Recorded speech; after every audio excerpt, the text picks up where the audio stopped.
Il est constaté une résilience considérable de l'économie congolaise face à un environnement économique et sécuritaire complexe. Le FMI, à l'issue d'une réunion de haut niveau avec la primature, l'a salué. Nous avons noté que le contexte sécuritaire et économique demeure difficile, mais malgré ces conditions, l'économie est restée résiliente, avec un taux de croissance qui est envisagé à plus de 5% en 2025 comme en 2026.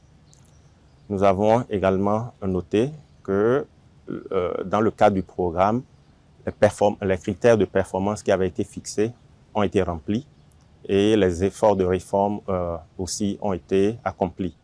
Dans cette optique, un accord a été trouvé pour conclure la dite revue qui sera soumise à la direction générale du FMI. Nous avons trouvé un accord pour conclure cette revue. Donc nous avons trouvé un accord au niveau des services, bien entendu, avec les autorités pour que la revue soit conclue.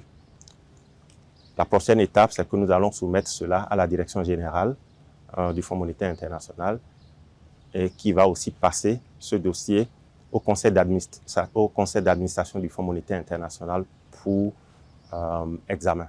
Le chef des missions du FMI a aussi annoncé de réformes structurelles avec des perspectives de mise en œuvre concrètes.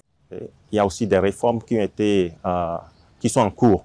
Donc, les réformes d'étape sur la gestion des finances publiques, ça a aussi évolué. Et bientôt, vous aurez, dans les prochaines étapes, l'opérationnalisation de la déconcentration de l'ordonnancement dans les ministères pilotes, qui sont surtout des ministères sociaux.